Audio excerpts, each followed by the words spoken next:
প্রতিদিন এক নতুন গল্প, আর প্রতিটা গল্পের মধ্যেই লুকিয়ে আছে রোজ একটা ভয়। অনির্বাণের মেসেজটা আবার মনে পড়ল। বেরোতে হলে কাউকে মারতে হবে। কাকে? সেই ছায়ামূর্তিকে? কিন্তু সে তো অশরীরী। তাকে মারা যায় কিভাবে? নাকি অনির্বাণ নিজেই আমার লুপের কারণ? তাকে তো মারা হয়েই গেছে। একদিন রাতে লুপের মধ্যে আবার যখন জেগে উঠলাম, তখন মেসেজটা আবার এলো, এবার আরো স্পষ্ট।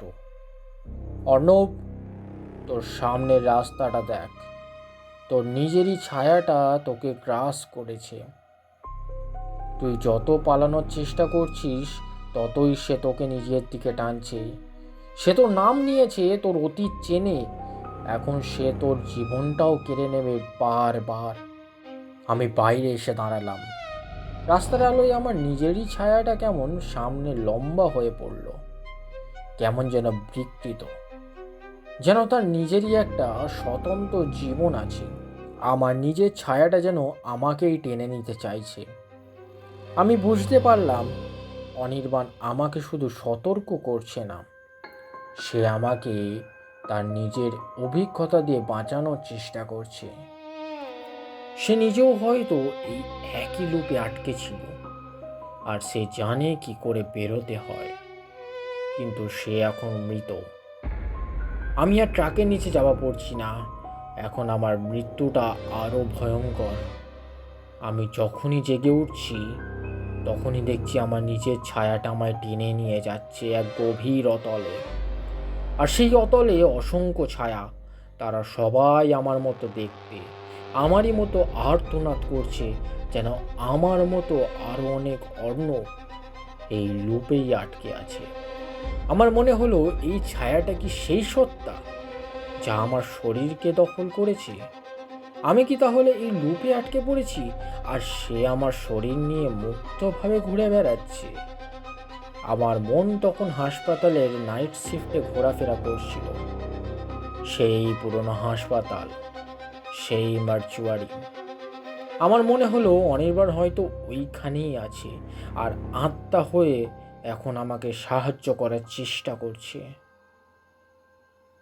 আমি পরের বার যখন লুপ থেকে জেগে উঠলাম, তখনই নিজেকে আবিষ্কার করলাম সেই হাসপাতালের মার্চুয়ারির সামনে। ঘড়িতে রাত 3টে বাজছে।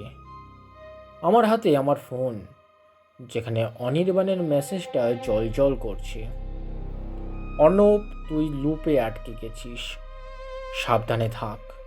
ওরা তোকে চায়। বেরোতে হলে কাউকে মারতে হবে, যেই তোর এই লুপের কারণ। মার্চুয়ারির দরজাটা আস্তে আস্তে খুলে গেল। ভেতরে জমাট অন্ধকার। মাঝে একটা ছায়ামূর্তি স্পষ্ট হয়ে উঠল। সেটা আমার ভবিষ্যৎ সত্তা, আমারই চেহারা। তার হাতে একটা পুরনো ভাঙা কাচের টুকরো, যেটা আমার দাদার চশমার কাচের টুকরোটা ছিল। এবার আমি বুঝতে পারলাম এই লুপের কারণ কি। সেই লোকটা আমারই ভবিষ্যৎ সত্তা, আর তাকে মারতে হলে আমি মার্চুয়ারির দিকে এগোতে লাগলাম। আমার পকেটে ছিল আমার ক্যামেরা। আমি জানি না এই লুপের শেষ কোথায়, কিন্তু আমি জানি আমাকে তাকে মারতে হবে। আমার অস্তিত্বকে বাঁচানোর জন্য, আমার নিজের ছায়া আমাকে গ্রাস করার আগে। কিন্তু কিভাবে? সে তো অশরীরী। নাকি সে আমারই অংশ, আর তাকে মারার মানে কি নিজেকেই মারা?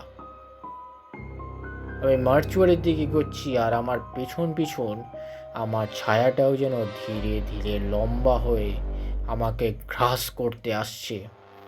আমার এই পুনর্জন্মের চক্র থেকে মুক্তির একমাত্র উপায় সেই ভবিষ্যৎ ছায়াটাকে থামানো।